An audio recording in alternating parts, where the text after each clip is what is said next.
लोक जनशक्ति पार्टी के प्रदेश अध्यक्ष पशुपति कुमार पारस आज हाजीपुर संसदीय क्षेत्र से नामांकन का पर्चा भरेंगे, जिसके बाद आम सभा होगी। सभा में रामविलास पासवान के साथ बीजेपी और जेडीयू के प्रदेश अध्यक्ष मौजूद रहेंगे। मुख्यमंत्री रघुवर दास आज चुनाव प्रचार करने बिहार आ रहे हैं। मुख्यमंत्री कटिहार, अररिया और मधुबनी में चुनावी सभा को संबोधित करेंगे और एनडीए प्रत्याशी को वोट देने की अपील करेंगे। मुख्यमंत्री नीतीश कुमार तीसरी बार बांका में चुनाव प्रचार करने पहुंचे और विकास के मुद्दे पर जेडीयू प्रत्याशी गिरधारी यादव के पक्ष में वोट करने की अपील की। चुनावी सभा में सुशील मोदी ने निर्दलीय प्रत्याशी पुतुल देवी पर निशाना साधा तो रामविलास पासवान ने केंद्र सरकार के कामों को जनता के बीच गिनाया और एनडीए प्रत्याशी के लिए वोट मांगे। भागलपुर के नवगछिया में सीएम नीतीश ने चुनावी सभा को संबोधित किया और विकास के नाम पर एनडीए प्रत्याशी अजय मंडल को वोट देने की अपील की। संबोधन में सीएम ने बाबा साहब भीमराव अम्बेडकर की जयंती को भी याद किया। बाबा साहब भीमराव अम्बेडकर की जयंती पर भाजपा की ओर से गांव-गांव में कार्यक्रम किए गए थे। केंद्रीय मंत्री राधा मोहन सिंह पूर्वी चंपारण के बड़हरवा सेमरा गांव में आयोजित कार्यक्रम में शामिल हुए और उन्होंने कहा कि बाबा साहेब का विजन ही मोदी सरकार का मिशन है।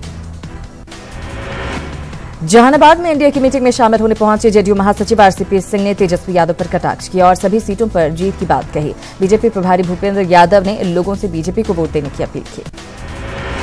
पूर्व सीएम जीतन राम मांझी ने खगड़िया लोकसभा सीट से महागठबंधन के उम्मीदवार मुकेश सहनी के पक्ष में चुनावी सभा को संबोधित किया और सीएम नीतीश कुमार पर निशाना साधा। उन्होंने कहा, इस बार जनता झांसे में नहीं आने वाली है।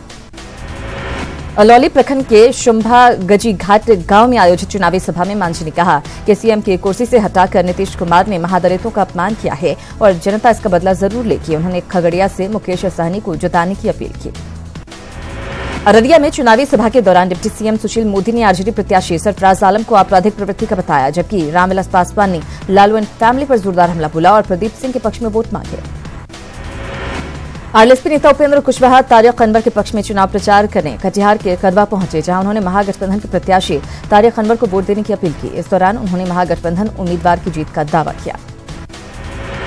किशनगंज लोकसभा क्षेत्र के बरबट्टा और बायसी में तेजस्वी यादव की चुनावी सभा नहीं होने से लोगों में मायूसी दिखी। बायसी की चुनावी सभा में लोगों की काफी भीड़ थी, हालांकि बाद में स्थानीय नेताओं ने चुनावी सभा को संबोधित किया।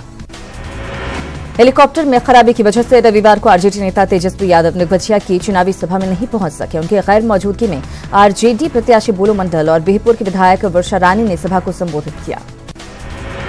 पूर्वी चंपारण में महागठबंधन में खटपट थम नहीं रहा। आरजेडी जिला अध्यक्ष ने गठबंधन के उम्मीदवार आकाश सिंह को नासमझ करार दिया है। इससे पहले आकाश सिंह की टिप्पणी पर आरजेडी कार्यकर्ताओं ने नाराजगी जताई थी। आरा में जेडीयू नेता भगवान सिंह कुशवाहा ने महागठबंधन पर हमला बोला। भगवान सिंह कुशवाहा ने कहा कि इस बार का चुनाव चोरों और चौकीदारों की टोली के बीच है। चौकीदार की टोली का नेतृत्व पीएम मोदी कर रहे हैं, जबकि चोरों का राहुल गांधी।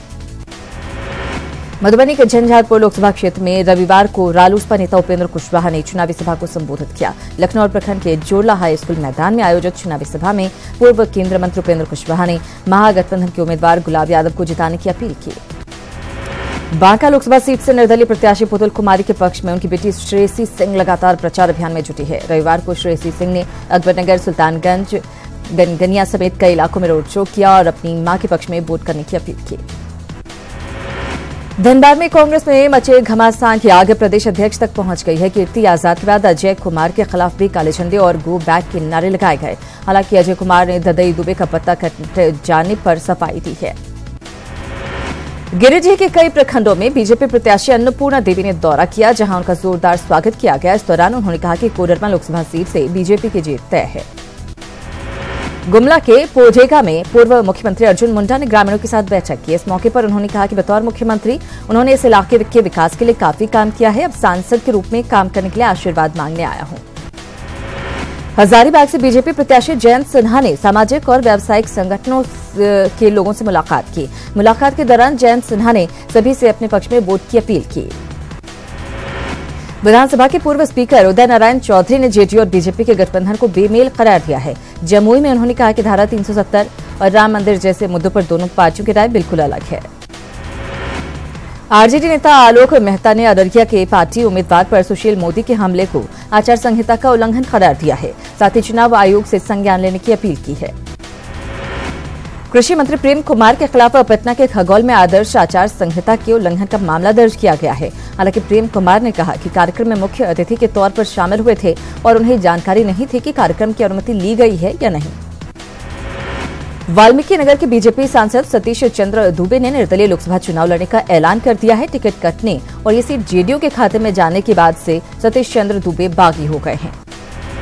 बीजेपी में शामिल हुए पूर्व मंत्री महाचंद्र प्रसाद सिंह ने महागठबंधन पर जमकर हमला बोला। सोनपुर में उन्होंने कहा कि महागठबंधन मुद्दा विहीन है और एनडीए ही विकास की रफ्तार बिहार में तेज कर सकता है। बाबा साहेब भीमराव अंबेडकर की जयंती पर छपरा में कई कार्यक्रम आयोजित किए गए। अंबेडकर भवन में आयोजित कार्यक्रम में महागठबंधन प्रत्याशी चंद्रिका राय भी शामिल हुए, जिनके पक्ष में लोगों ने जमकर नारेबाजी की। बाबा साहेब भीमराव अंबेडकर की जयंती पर पटना सिटी में विकसित भारत की परिकल्पना पर संगोष्ठी का आयोजन किया गया, जिसमें पटना साहिब से बीजेपी प्रत्याशी रविशंकर प्रसाद भी शामिल हुए।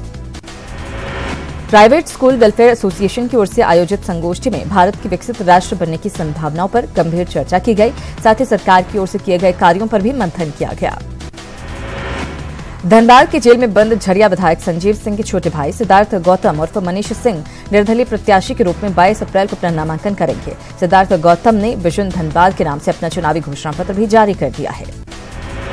मुंगेर में बूथ बदलने से नाराज ग्रामीणों ने वोट नहीं करने का फैसला लिया है। नक्सल प्रभावित बहिरा पंचायत के करीघाटी स्थित मतदान केंद्र को बदल दिया गया है, जिससे आदिवासी समुदाय में खासी नाराजगी है। बूथ संख्या 269 को निर्वाचन आयोग ने सुरक्षा के मद्देनजर 3 किलोमीटर दूर शामपुर शिफ्ट कर दिया है। ग्रामीणों का आरोप है कि वो लोग पहले से ही यहां वोट करने आ रहे हैं, लेकिन इस बार मतदान केंद्र को शामपुर शिफ्ट कर दिया गया है। रांची बीजेपी कार्यालय में सीएम रघुवर दास की अध्यक्षता में मैराथन मीटिंग की गई। मीटिंग में लोकसभा चुनाव को लेकर नेताओं को टास्क पूरा करने का निर्देश दिया गया। साथ ही जनसंपर्क अभियान में तेजी लाने की बात कही गई। जमशेदपुर लोकसभा के महागठबंधन के प्रत्याशी चंपई सोरेन की तबीयत अचानक खराब हो गई। उन्हें टीएमएच में भर्ती कराया गया। उनसे मिलने के लिए मंत्री सरयू राय, पूर्व मंत्री बन्ना गुप्ता और जेवीएम के अभय सिंह टीएमएच पहुंचे। नेताओं ने उन्हें उनके जल्द कुशल होने की कामना की। लोकसभा चुनाव की रणनीति को लेकर रांची में हेमंत सोरेन के आवास पर महागठबंधन के घटक दलों की बैठक हुई, जिसमें आरजेडी, जेएमएम, जेवीएम और कांग्रेस के नेता शामिल हुए।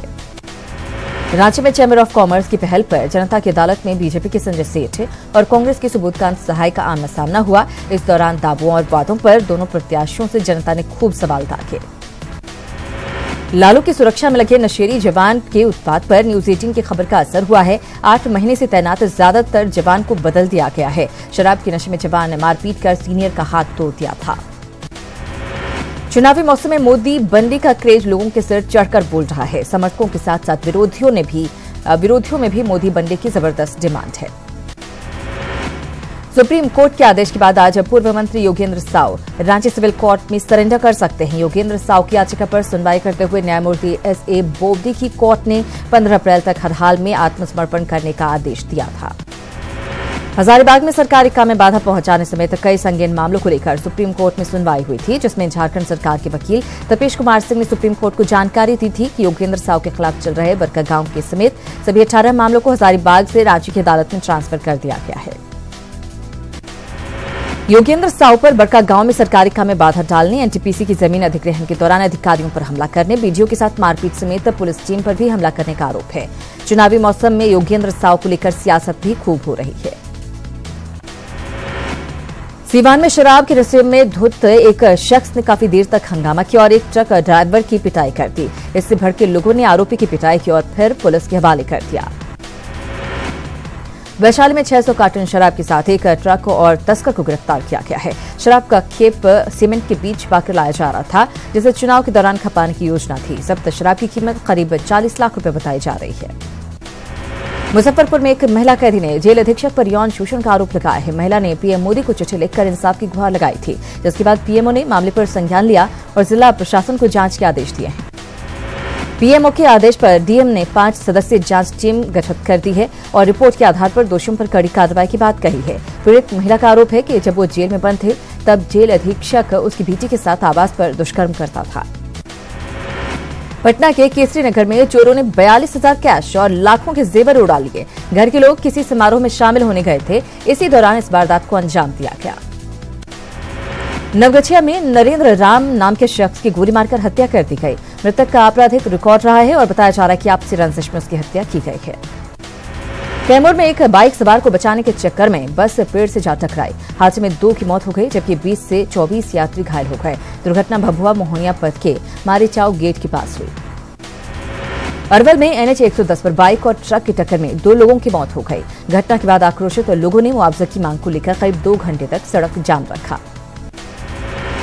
रोहतास से एक 25 वर्षीय विवाहिता और उसकी 9 माह की बच्ची की जलकर मौत हो गई। मायके वालों ने ससुराल वालों पर दहेज हत्या का आरोप लगाया है। घटना चेनारी थाना क्षेत्र के तेलारी गांव की है।